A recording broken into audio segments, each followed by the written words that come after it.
Today's episode is sponsored by Bark Technologies, a monitoring resource for parents who are looking to protect their children from online harms like sextortion.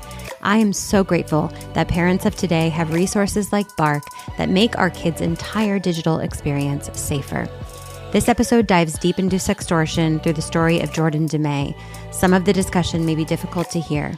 If you would like to report a sextortion attempt, please visit NECMEC's website at missingkids.org. Welcome to Scrolling to Death.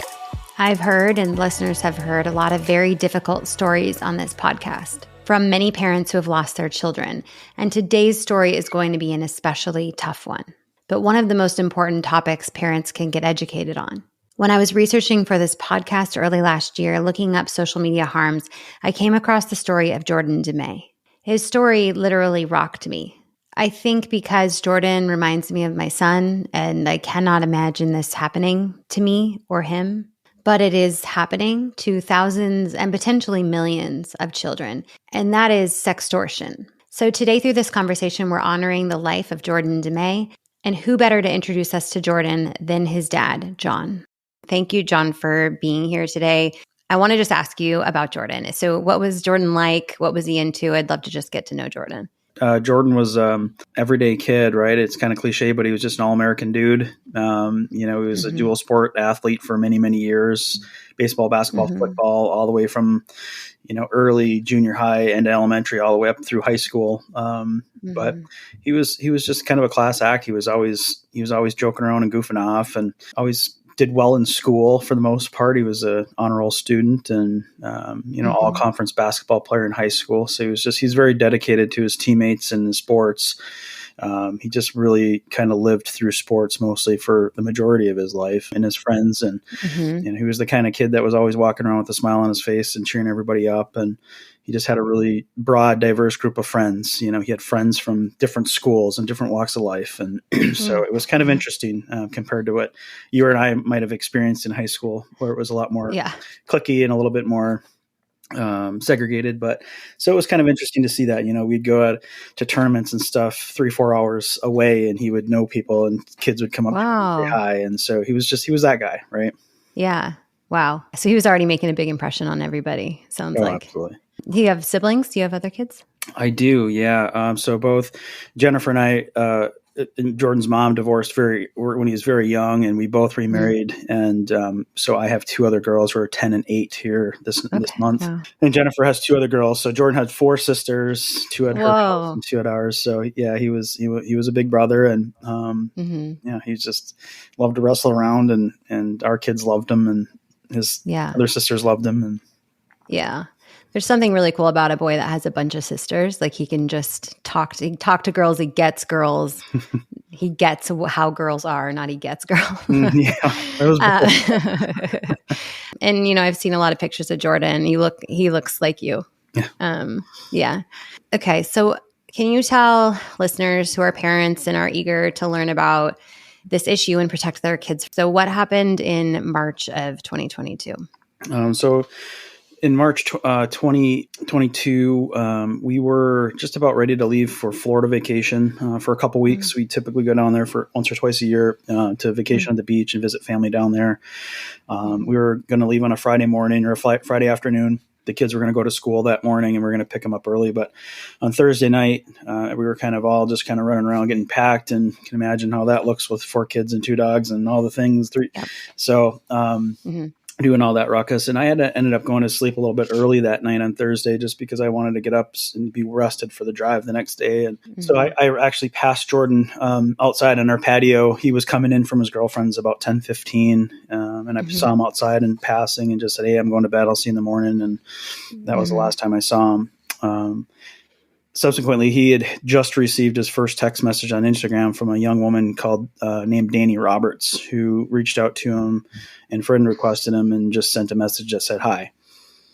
He accepted the friend request and started messaging with her through the course of the evening as he was packing his bags and doing laundry and stuff. The conversation, as you can imagine, started off innocent, just talking about each other, their school life and what they're into and sports. And then it slowly ramped up into more sexual nature. And then eventually what happened is she convinced him to send a nude picture of himself, which he did just after midnight that night.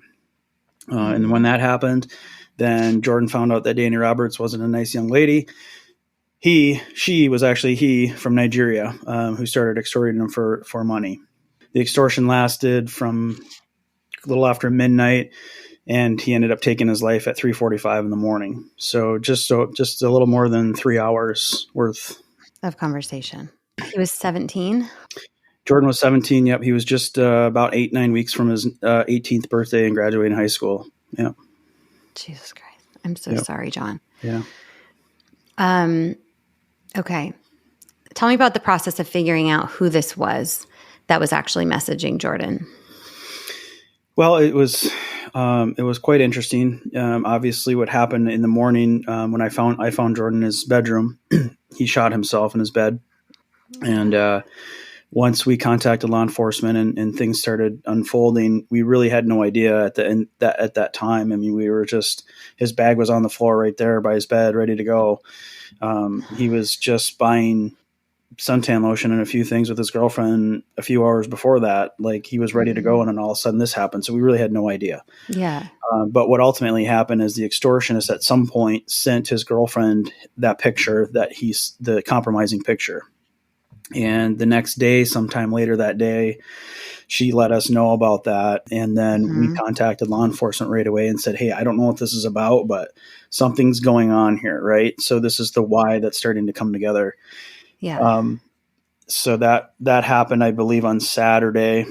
Friday night, later Saturday, that happened. And then our local sheriff's detectives who handled the suicide investigation sent in Jordan's phone to the crime lab. They were analyzing his phone, but unfortunately, Jordan deleted all of his history on his phone before he died. So there was nothing on his phone. All the text messages, everything was gone. So this is an iPhone? He had an iPhone. Yes. Yep. Okay. So they were able to get into the iPhone, which was pretty amazing in itself. But they did. Yes. It was deleted. They didn't find anything. So they ended up sending search warrants and preservation warrant basically to Meta for Instagram records. And they know that all that transcript is saved on their servers. It's never deleted on the other end. Right. So they were able to get that in. They tried a couple times and failed under the Emergency Procedures Act that they have in place. So then the FBI got involved very soon, early within the weekend, and submitted it. And then they ended up getting the data, I think, on Sunday night late. So Meta refused to give the data a couple of times before, and the FBI had to get involved? At least once, to my opinion. I think it might have been twice, yeah. But that's a whole other conversation for a little later, right? Yep, sure, yes. Yeah, okay, keep going. So once the data, they basically retrieved the entire transcript of the conversation between Jordan and the extortionist. And then they realized, obviously, after reading it, what unfolded. So I think it was Monday when they ended up calling us and letting us know, hey, this is what we discovered. And it's called Sextortion. I think the detectives knew exactly what it was as soon as they saw the picture, but just needed to verify it and figure it all out. I had no idea what it was. Even former law enforcement, quite a few years back now, but it didn't surprise me that there was scams, but to have a name for this and know that it was just this expansive criminal enterprise that's happening worldwide right now in such a onset of an epidemic of an issue, I just had no idea. But 2 years ago, really, no one had heard of this. I mean, you're former law enforcement, you said you hadn't even heard of it. And now everyone needs to know about it. Yeah, no. So ironically, though, about that, the FBI, the day before Jordan died, had just released an FBI bulletin that explained sextortion, what it was, said we're getting immense leads and reports of these types of crimes from NCMEC and different things. So they wanted to put up a public awareness thing, and they did that the day before. So it was just really ramping up hard. Yeah. Okay. And it's even worse now. It's unbearable now. The law enforcement was able to tell you this is sextortion. They were able to get the transcript of the conversation. Were they able to track it right away to these Nigerian men? Well, what happened was that when the FBI grabbed it, they kind of told us what it was, and they said, we'll be in touch with you. At that time, hindsight now, we really had no idea what was going on in the background. They were very quiet about what they were doing. But at some point within the week or so, they called us in for a meeting at at the local FBI field office here. We met the agents, and we met some of the team they did a Skype thing with us from some of the agents out of their Grand Rapids office, and kind of said, hey, this is what we're doing. This is what we know it is. We're going to follow it. We've gotten clearances from their superiors to move forward with the case, and they're feeling good about it. And that's all we have for you right now. And so that kind of meeting happened a few times throughout a 5 to 6 month period. And our local lead agent he's very upfront. He was very excited. I could see the excitement in him when we met with him. So I felt comfortable that he was doing his job, and I knew, and I understood why. I mean, they didn't want to talk about the case. They didn't want to give us any information. We didn't want to be targets. I mean, there's all the things, but anyhow, so they kept us abreast, and they were always 10 steps ahead of what we were learning. Wow. Yeah. And then eventually what happened was they did track these guys down. They made 6 arrests total in Nigeria. And 3 of the 6 were actually charged federally in the United States, and 2 of which were extradited already. 1 is still waiting to be extradited. The 2 that were here, we've been to court with them 4 or 5 times, and they actually just pled guilty in court last month. And they're going to be sentenced here locally in our hometown of Marquette in federal court in September 5th of this year. September 5th. Okay. With a plea deal. They both took plea deals, and they're looking at a minimum of 15 years minimum, up to 30 years maximum. Wow. And they'll serve here in the U.S. then? They will serve federal prison time in the United States, yes. Okay. Yeah. And they will have an additional court case around this third person that's going to be extradited? Correct. Yeah, the third suspect had his extradition hearing in Nigeria about a month ago, and he's fighting his extradition. He's trying to delay things. So he's a young man. They're all 20 or 21 years old. The 2 that are here are brothers. The other one in Nigeria, I believe, might be even related, but it's a close friend either way. And that one's he's fighting his extradition. So we'll see. That could take another couple months. It could take 10 years. We just don't know. Okay. So tell us about this group of men. It's just a family of guys, or it's more than that, or, and how are they working together to target young kids, mainly boys? Yeah, that's a great question, actually. So what I've been learning, especially from the DOJ and the FBI and the DA's office that are seeing a lot of these cases, what we're seeing in our case specifically is they're loose. It's a loose conspiracy, right? So in our case, there was 3 guys. Actually, there was 4 that were all in the same living room together in Nigeria, and they're just small little flats, in a small space, and one does the communicating, another one does the graphics, and the other one researches Jordan. So he's pulling up all his family members, finding out who his friends are, finding out what his girlfriend's name is. So all the information is coming into the person who's communicating, and they use that information against them because it's consistent. It's nonstop. It's go, go, go, go. Pressure, pressure, pressure, pressure. Don't let up. Keep asking for money. Keep threatening. Keep threatening. They don't give them any room to breathe, and they're just working in unison to make sure that happens so they get what they need. And it's all scripted. They have a script on how they do it, when to say things, how to say things, how fast to say them, when to put the pressure on, when to take it off. It's all written and laid out. And they have people that run money for them. So when the money comes in, it goes to another third party, typically gets converted into like cryptocurrency. It'll go through a cash app, and then it'll come back to them in their currency. And then they have other people that they buy the hacked accounts from. So they don't do all this. They work with other cells and get the information and the services that they need to do their part. Wow. Kind of just like a terrorist organization or something like that. Yeah, it is. I mean, that's really what it is. It's just it's a low level terrorist organization, and these money guys work with all sorts of extortionists. They're working with the sextortionists. They work with pretty much any criminal enterprise that needs to launder money. Basically, is what they do. And the people that harvest the accounts, they go out and they make fake Gmail accounts, and then they make fake social media accounts. That's one way they make them. And then they also go and hack accounts as well. The hacked accounts are better because they already have friend count and stuff. Whereas if they're making a new account, then they have to get users and followers to make themselves look more legit. But Wow. there's Okay. teams of people that do that specifically for money. And that's their job. Their job is to package those accounts and sell them to other groups like mine who just do the extortionists. And then the money people are their own enterprise. And then they're all communicating loosely with one another. Was the girl's account, Danny Roberts, was that a hacked account or a fake? That was a hacked account. Wow. So there is a girl named that girl exists somewhere. That girl does exist, yes. Wow. Okay. So it sounds like there's a lot of people involved, a lot of Nigerian men involved in this. Do you have any idea how many? Don't. Okay. Do we know how many kids have been targeted and reported it? Because I know there's a lot of kids that are being targeted, and they've even maybe shared the nude image, but the family's not, open to sharing that information. So do we have any numbers? Yeah. So the number that I heard recently, the FBI released some statistics through NCMEC, which is the National Association of Missing and Exploited Children. They're the ones that the information gets reported to.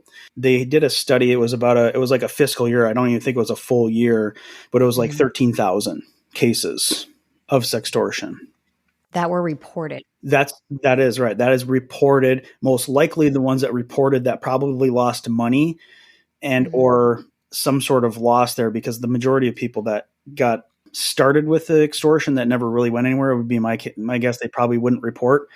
But I met with other law enforcement officials and people in some private security side and on the national security side. They're claiming that literally every single kid from the age of 15 to 22 is a victim of sextortion from one end of the spectrum to the other. Because if you get that message from Danny Roberts that says hi, that's sextortion. Right. That's the very beginning of sextortion. And the majority of the young people are just delete. I don't know them. Delete. But 25% are not. They're accepting. Right. And then, so how far down the rabbit hole do you go? It could be millions. Yeah, it could be a million. It probably is a million. It's probably more than a million. There's 330 million people just in the United States. And 2 years ago, it was like zero, right? Or we didn't know about it. Didn't have a name. Yeah, it didn't really have anything. Yeah, it just didn't exist. It was existing because I do know parents that have children that were sextorted previously, but it was just completely unreported. Yeah. Okay. And I know when I post about a sextortion story, I get comments saying this happened to my kid, this happened to my neighbor's kid. Right. So yeah, it's touching everybody. Yeah. And the interesting part about that too is when we found out that Jordan was sextorted, and we found out they read parts of the transcript to us and it was horrible. Jordan said, "I'm going to kill myself right now because of you." And they said, "Good, go ahead and do it. You better do it faster. We're going to make you do it." That's the kind of language that they used. And so when we found all that out that on Monday, we called the actual sheriff and we said, "Hey, we need to let the public know. We live in a small community of 30,000 people here." And everybody was devastated about this. I mean, they were just beside themselves that Jordan did this. The whole community was upside down. So we said, we got to let everybody know this is happening. Yeah. And when we did that, it sparked all of this, right? And the biggest thing that I learned from it is the day that we did that, my phone and my messages and everything was blowing up from people all over my social circle that said, "Hey, John, I can't believe this happened. I just want to let you know, don't tell anybody, but this happened to us too. This happened to Uncle, Tommy. It happened to little Johnny." All these stories were flooding in from people local here. Yeah. And then when we got on the national stage on the news, then it just exacerbated. And now I get those messages every week from parents from all over the world that said, "Hey, I saw you on Fox News, or I saw you on this podcast, or I saw you wherever." And I'm in New Zealand. I'm in Africa, or wherever. And it's just like, holy cow, this. And then when you look at those tiny little 13,000 statistics and you're thinking, there's no way. That's 10 times, 100 times the amount. Yeah. No, I mean, I was in a session at our school last week about online safety, and the tech guy talked about Jordan's story. Yeah. He has touched, this story, just like in his life, how many people he touched in his circle, like this story has affected so many families and hopefully saved a lot of lives because it can go from innocent to suicide, like you said, in just hours. And do we have any numbers on actual suicides as a result of sextortion? It's a couple dozen right now. Okay. reported in the last Reported. 2 years or something like that, right? And that's, coming from my law enforcement background, and again, that was a long time ago, but Yeah. even in our situation, had that picture not been sent to Jordan's girlfriend, law enforcement detectives would have came in, obvious suicide, all the signs were there, there's no foul play, right? Right. And we move on, case closed, and we all go to the funeral, we cry, and we move on. Right. And we just always wonder. But, I step back and think, and this is what I tell my law enforcement friends and groups that I talk to now, it's like, we have to do a little bit better. When we have these situations like Jordan, it's like, this isn't right. This kid isn't like, this, we know when the kids have mental health issues, and that's a whole other element, right? This isn't our story. Yeah. So we have these kids that are in the situation that don't have previous histories. I think we have to just take that extra step forward, really look at those phones, get into those social media accounts, work with the parents, and try to tap into those. And if you can't get in them, there's probably a reason for it. So we have to really push it as far as we can, but it becomes a legal issue because you can't just go to Meta and get transcripts from their Facebook account when they're 16 or 17. Unfortunately, you have to get search warrants from that, and you have to have probable cause to get a search warrant. Our case, it was a picture that was sent to his girlfriend trying to extort her. That was the probable cause that gave us the open door to get that transcript. So no picture, no warrant, no case. Right. And here we are in this giant story in this massive case, the first one in United States history with extradition from another country. Yeah. All came because those detectives pushed a little bit harder and got that transcript and took that case and ran with it. So yeah, it's a big deal. It's a really big deal. Yeah. Are they going to extradite more of these men now that we have started the ball rolling? Well, that's the hope, right? And I think what happened in our case, the moon and the stars aligned. I mean, I think there's a lot of luck involved in ours, only because the head of the FBI in Michigan at the time, he just retired a few months ago, had relationships from 25 years ago when he was a young agent stationed in Lagos, Nigeria.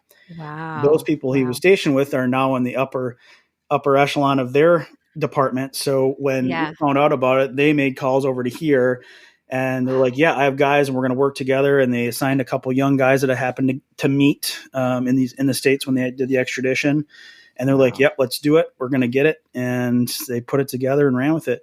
But you have to have the relationships for that. And they have to have a treaty too. And that's the other thing, because a lot of these extortion cases are coming from the Ivory Coast and a lot of other places that it's a little bit more difficult to work with. And every presidential administration that they have, or however they do in their government, changes. And there's a lot of corruption in a lot of different countries. So there's all these other elements that come into play when we start talking about pulling citizens out of their countries and prosecuting them in the United States. Okay. So we can't really rely on just extraditing all of them and trying them as a solution to stop this. No, and it's expensive. I mean, there's millions of dollars involved just in Jordan's case to get these guys here. Millions. It's huge money. Okay. In this group, am I accurate that they're calling themselves, or we're calling them the Yahoo Boys? No, that is another affiliate group, kind of like we discussed before, and they were building content on how to do this. Okay. And our suspects, I think, were being educated. It's like going on YouTube and figuring out how to fix the kitchen sink, and you follow a specific plumber. They just teach you all the tips and tricks on how to fix sinks and leaks and plumbing. These guys do that specifically for sextortion and other on internet crimes, and they give scripts, they give educational videos, everything, and it's all on YouTube to watch. Or was anyway. These sextortion scripts and instructional videos were on YouTube. Mm-hmm. Yeah. For how long? I don't know, but they called themselves the Yahoo Boys, and they weren't necessarily a specific group. Okay. They weren't a collaborative group. They were more of a club, if you will.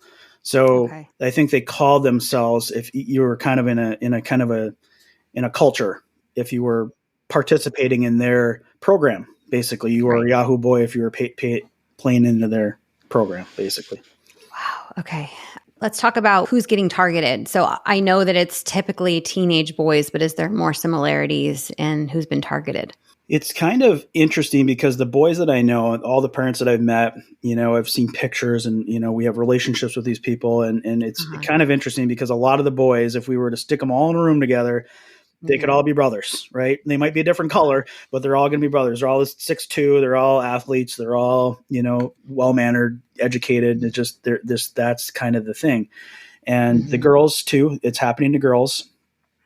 So it's hard to say that it's a specific thing because it's happening to both girls and boys, and it's happening to adults as well. So I think the adults just have a little bit more process. They don't necessarily commit suicide, but they're dishing out money all the time. They have the money to dish. They have the money to dish, right? And the young people, I'm seeing what pattern of a profile that they're looking for kids that have everything put together, right? Because if you find somebody that doesn't necessarily have anything in life and it's not really put together and doesn't have anything to lose, it's going to be awfully hard to extort them because they're like, whatever, go ahead and show my friend. I don't have a girlfriend, or go show my mom. I don't care. What is she going to do, right? Right. When you go to a person that, is educated and is looking at scholarships and, doing all those things and has all this life in front of them. Yeah. And you say, hey, I'm going to show this to your girlfriend who you've been dating for a year and a half. You think you're going to marry. Then you're a little more apt to start paying some money. Right. Yeah. Yeah. So I would say that would be a little bit more of a profile that they're looking for. Which platforms are you seeing this happen on mostly? Instagram and Snapchat. Okay. And in your case, Meta, who runs Instagram, denied the request for the data a couple of times before the FBI got involved. So is it generally difficult for these families to get the data needed to figure out what happened? Yes, extremely. Across the board, Meta and Snapchat, both just as difficult? I'm not as familiar with Snapchat per se. Okay. But the rules still apply. I know that Meta has an emergency procedure. So if law enforcement they have their own portal and their own access to a certain department within Meta that can say, hey, there's a drug deal going down right now, and we need information off Facebook because it's critical and it's life safety, and somebody could die in an hour. We need information now. They can put that in. Meta will approve it and send them the information so law enforcement can get on it, right? In our case, they tried to do that because this was an active thing. Jordan had already died. They were already extorting other people with the same type of script, because as they were peeling back the onion, they were figuring all this out, and they were concerned that it was going to keep continuing on. So they tried to get it through this emergency side, which was denied. Their other avenue is basically the long road, which could take 4 to 6 weeks. So in their mind, they're like, we don't have 4 to 6 weeks because 10 other people could die, because of this. Yeah. So they tried pushing it through the emergency side, which they denied. And I don't know what they did to make the change, or they must have done something in the affidavit to them or their application process that made them approve. Okay. So now that this has become such a well-known issue, are these tech companies doing anything to stop it? No, nothing. Okay. Not a thing. No, they're not doing anything. They say they're doing things, but they're not. It's happening every day. I got a call a week ago. Lady in Kalamazoo, 6 hours from here. Woman, young girl, shot herself. Okay. So, I'm sure you saw Meta's update. To fight sextortion, we are now going to blur nude images in direct messages. And I was like, great, that's so great. And so then I actually read the fine print, and they are making it so they're blurred, but there's just a little overlay that says this could be nudity. Are you sure you want to click, or click to open? So they're blurring it. And then you can click to see it now, right? Yes. Yeah.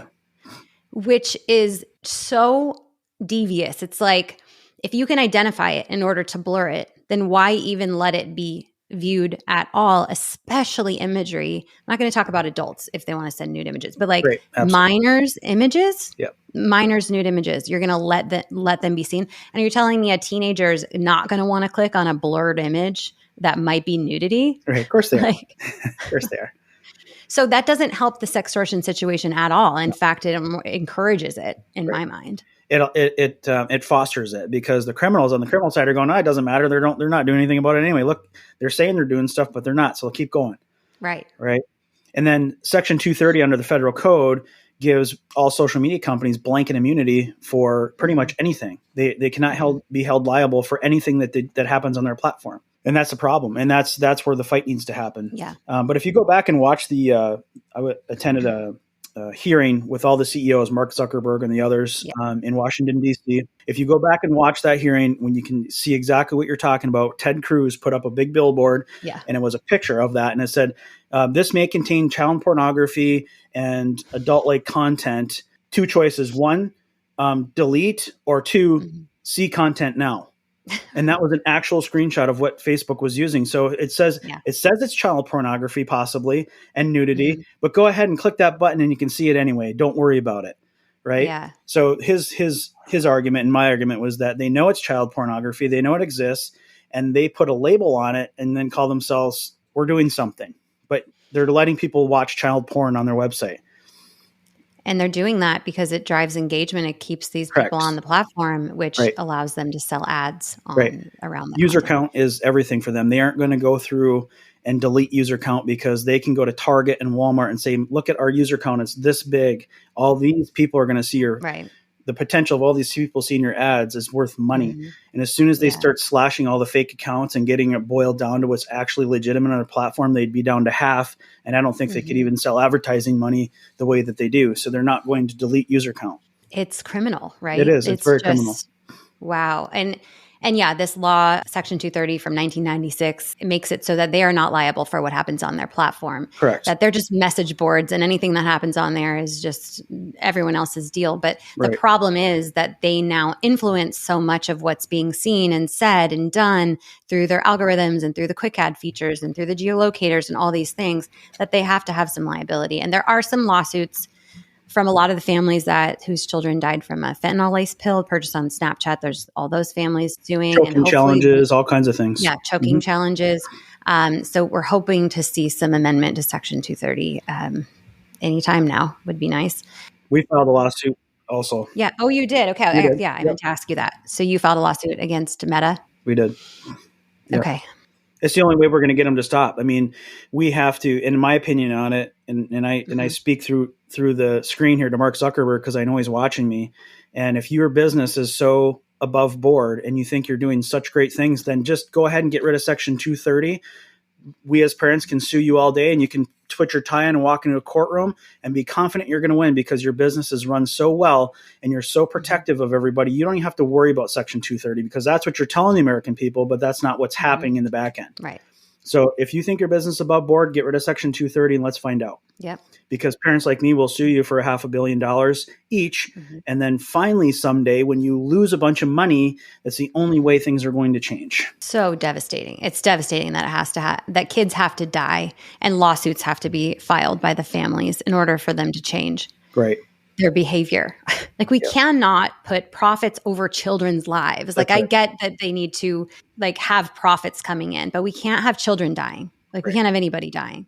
I'm a huge capitalist. I'm all about capitalism. I think I'm a small business owner, work hard, run a good business. I've been doing my business for 17 years now. Never been sued, never lost any money because my business is above board and we do things properly. Now, I go out there, make money, produce employment, be civilized, do all the things. This is awesome, but you have to draw the line in the sand. You can't build algorithms and show people how to commit suicide. You can't build algorithms and show them how to do a choking challenge so they go in their bedroom and die from choking on something or a fentanyl pill, or let Yahoo boys run ads on how to kill teenagers with sextortion, or the terrorist organizations that are doing it to do bombs and all the other things that are happening online. It's absolutely absurd. And the fact that we as Americans are sitting here going, oh, shit, I guess so. We might as well let it happen. I don't know. I don't have to worry about it. Like, it won't happen to my kid. It won't happen to me. Right. Yeah. So it's horrible. It's sad. Okay. So right now, as we're sitting here and this legislation has not passed, these lawsuits are still all in process. Instagram, Snapchat, these platforms are very harmful for kids. And how do you feel about kids and teens' use of social media now? Like, would you say that they're safe? No. Adults aren't safe on social media. I mean, I'll be straight up with you. They're not. There's really nothing on social media that's positive enough that outweighs all the negative that's happening. You could shut social media off on a light switch, and every single person, you and I, our spouses, kids, friends, family, everybody in the community, everybody in the state, and everybody in the country, everybody in the world would be better off in the next 48 hours. There's just all the nonsense that happens on social media. It's all fake. You have this parallel reality that runs, and people are so consumed with it. They don't even pay attention. They don't even realize what's happening in their real life. We're here talking about sextortion and the kids. We don't even have enough breath and enough time in our lifetime to protect the adults on social media. I'm not even here for that. Right. I mean, if you're going to go doing things on social media, good luck to you. You're an adult. You're going to deal with it.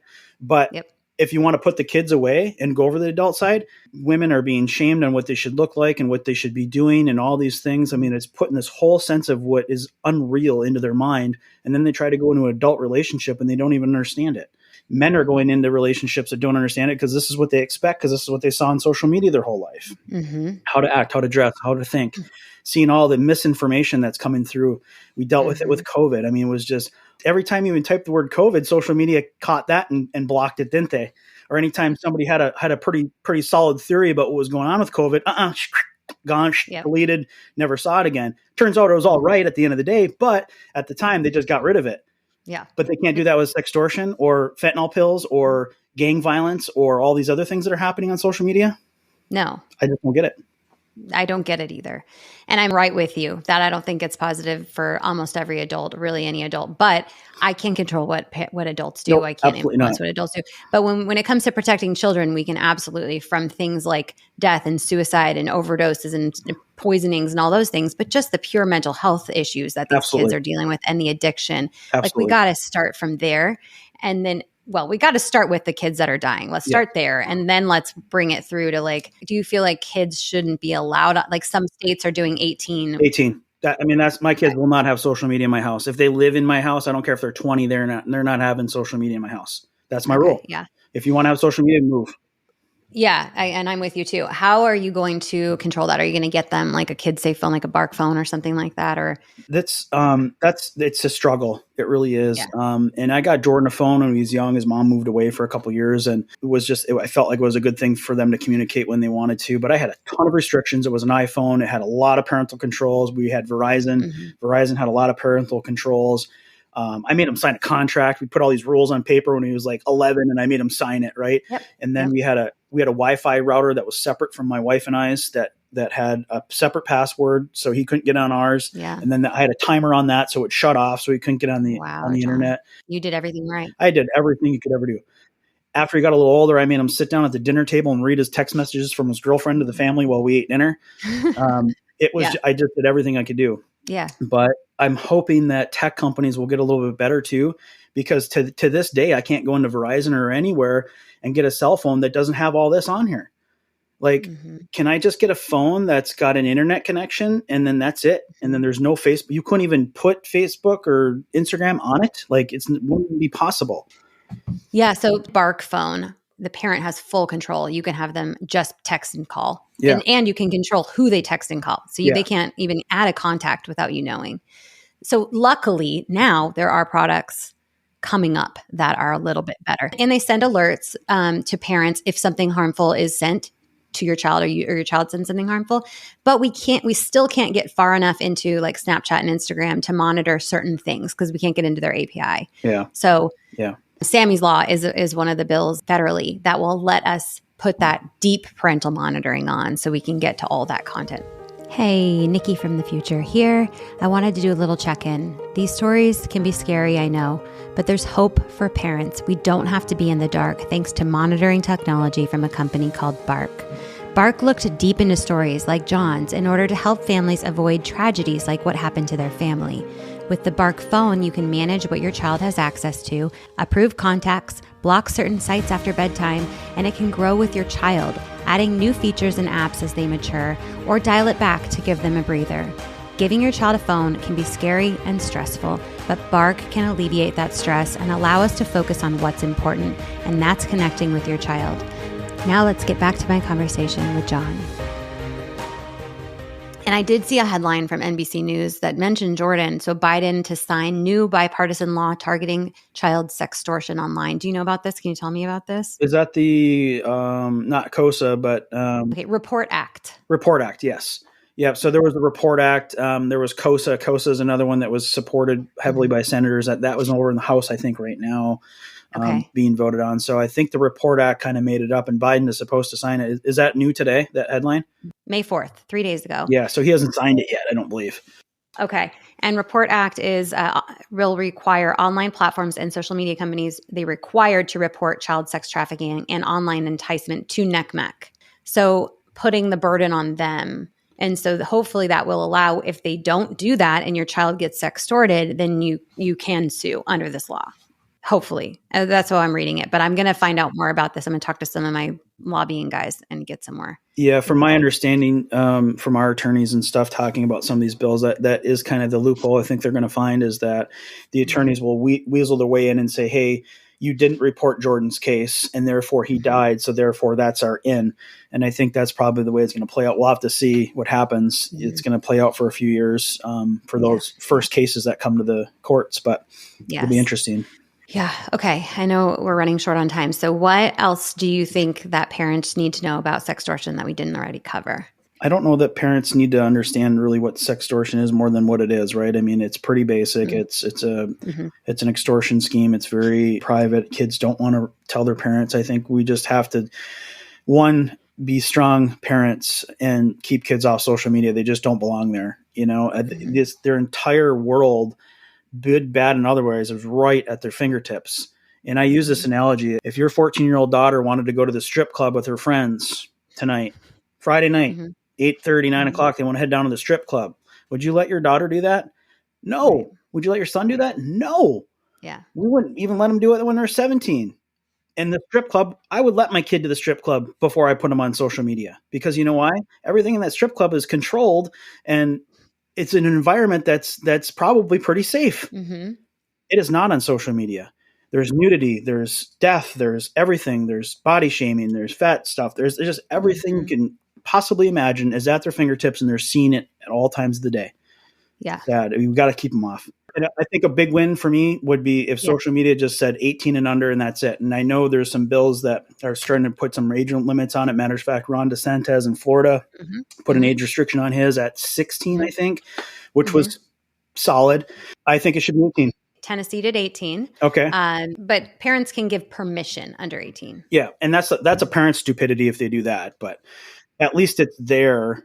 So when your child says, can I have it? And like, no, it's not. It's a law and you can't have it. Are you going to let me have it? No, I'm not going to. Yeah. And they can't sign up on like a second phone or on their own, on their iPad or whatever. They can't do it by themselves. So I find it to be really helpful. And that strip club analogy is interesting because I signed up on Snapchat as a 14-year-old girl, just had a little test account. I gave them no information, just started scrolling through the For You feed. And within 20 minutes, I saw video from inside of a strip club, strippers dancing inside of a strip Exactly. Yeah. So the strip club is in your phone along with all these other harms. Absolutely. And then once you click on something like that, the algorithm picks it up and gets what you're seeing all in your feed. Right. And I keep checking that test account, but I feel like now that I have had to pause on and videotape some of these harmful things. And now I feel like it's just going to keep serving me harmful things, which is how the algorithm works. It doesn't have a morality filter that's like, maybe this 14-year-old shouldn't be seeing sexual content, right? Right. And the other thing that tech companies could do, I mean, there's all kinds of little things too. Like, for instance, this laptop I'm on right now has an IP address. It's dedicated to this laptop only. What's happening is these groups of people are going out with this laptop and they're creating, say, 50 or 100 accounts. Or I'm the extortionist, right? And I'm extorting a dozen people at the same time using a dozen different accounts on this IP address. The technology isn't that difficult to catch that. If you have an IP address that's operating multiple accounts at the same time, it should be flagged immediately. Yeah. And why don't we have verification on social media? When you get a Snapchat account, on the back end, it's called KYC in the financial world. It's know your customer. So when you go get a crypto exchange account or you go get a bank account at a US bank, you provide a driver's license, a passport or something. They identify who you are. You have an address and they say, okay, you're a real person. Right. Now you can have your account. You can have one. You can't have 7. So we need to limit accounts. We need to track IP addresses. Yeah. All these things that could be happening, and that could all be done electronically. Yeah, and these kids do. They all have multiple accounts. One kid I reported on that passed away recently had like 7 different Snapchat accounts. And Snapchat's terms of service says that you cannot have more than one account, but they don't enforce it. That's they just put it in there for PR. Right. So it's all bad, John. It's sad though, because even 4-6 weeks after Jordan died, there was a local kid here saying that knew Jordan, probably at his funeral. His dad messaged me and said, hey, my son did this. Don't tell anybody. Nobody knows, but, I wanted to tell you to support. And, he came to me, but it has happened to him. He knew Jordan. He knew Jordan's story and still did it anyway. And Jordan just died a month before. Jesus Christ. So he just went right down the rabbit hole knowing what was happening and still did it. So that's what we're dealing with here. And so part of the awareness is children, but at the end of the day, I think the awareness needs to go to the parents directly. And then the awareness and the notice needs to go to social media and the government, because that's where it has to stop. The only way we're really going to put our finger on this is to get that to stop at the top and start making some serious change so it filters down, because the ground, this is a battle zone. I mean, every single kid is getting sextorted, every single one. We can't expect a teenage boy who gets contacted by a pretty young girl and wanting to share image. Like, we just can't expect them, especially these men who are working from proven scripts that they've tried on thousands or more other kids. So they know exactly what to say, exactly what to send and when to send it. Like, our kids have no chance. None. Zero. Yeah. And then it's at night, it's late, everybody's sleeping, you're just in this thing by yourself and you're going down this rabbit hole and you're getting excited and all the hormones are raging in these young guys, and totally, and even the girls too. And the women, the girls are getting extorted, not for money, but they're getting extorted for their images. Yes. Right. And I know some stories that it's over a very, very long period of time, months, if not years, where they're taking images and they leave her alone and they come back and they do it all over again. They send more images and she's just sending images every once in a while to keep them at bay. Yeah. And so then they take the images and then they sell those images to groups like mine. And then they build the Danny Roberts account. And then when they start sending pictures, they're using their pictures to use the guys to get the money. Right. Wow. And a lot of this is being done on encrypted messaging platforms. So Facebook recently added end-to-end encryption to their messenger, right? Meaning that only the people involved in the conversation can see the messages. Anyone that tries to access it, it gets like encrypted and they can't read it or see it. That's why there's so many groups pushing back on encrypted messaging, because it allows for crimes against children. I mean, predators use only encrypted message platforms to get these things from children. It's that the sad part is you just, you have to go down the hard road right now and say, hey, if you're not 18, you can't have it. Yeah. And if you get it, you're going to get a ticket or whatever it is, and make it like alcohol or tobacco and all the other things that are happening that are extremely harmful, less harmful, honestly. Yeah. So definitely I'm having that rule is if nothing changes with regards to the safety of these platforms, my children will not be on them. I had a mom reach out to me recently and she did withhold social media, and now her son is 17 and she's like, he just wants Snapchat now to talk to his friends. And I feel like he's going to be 18. He's going to be able to sign up. So shouldn't he do it under my roof so I can manage it? That way, when he's 18, he has some experience with some guidance. What do you feel about that? That's a tough one, right? And that's where I was. I'm 8 weeks from 18. I didn't care what he was doing on social media. I was ready for him to move out of my house and go and live in one of my apartments that I have. I was like, see ya. But it's a tough question. I think every single person, every parent needs to soul search a little bit and figure out what's best for them. But I don't know. Snapchat is the worst of them all because the messages disappear on there, so I don't understand why as a parent you'd even want to consider something like that. Instagram is probably a lot safer. It's just pictures and messages for the most part. So yeah. Listen, thank you so much for responding to my message and just being open to having this conversation. Every time you talk about this and tell this story, and every time Jordan is mentioned, we're saving a life. We're educating another parent that can prepare their child, because like you said, every child is going to get hit by this. Every adult is going to get hit by this. So through Jordan's story, you're saving lives. And so thank you so much for speaking out on this. Yeah, we have to. And I'll just end with a quick story. It was just a couple months ago. A mother from Colorado, I believe, messaged me on Facebook and she said, hey, I just wanted to let you know I have 4 boys. I saw you on Fox News like 6 months prior. And at that time, I sat all 4 boys down and I said, hey, this stuff's happening. This kid in Michigan, and told them the story, showed them the videos, all of it. Yeah. Showed my interview with Fox. And a couple nights before she messaged me, she said, my youngest came downstairs and said, hey, Mom, you remember that kid, that football player in Michigan that killed himself? And she's like, yeah. He's like, it's happening to me right now. So it's, those are the stories that I get. And that's the stuff that fuels me, because here I am, we're telling our story in every single platform. Your audience is completely different from what I did yesterday. So we're just getting it out as much as we can, because those stories are rolling in all the time. And that's how I know this is so much bigger than it is, because here's a story they haven't told anybody. I got another horrific story last week that almost ended in tragedy. I mean, the young man almost died, and they caught him and saved him. And now they're dealing with all the aftermath after it because he's still alive, and the parents are having a horrible time and all these things. So it's just everybody needs to know about it. Yeah. Thank you, John, for being so open. Yeah. Thank you to everyone for listening to this super important conversation. If you have any questions, please reach out. If you need to report any sextortion situations, please go to NECMEC's website at missingkids.org.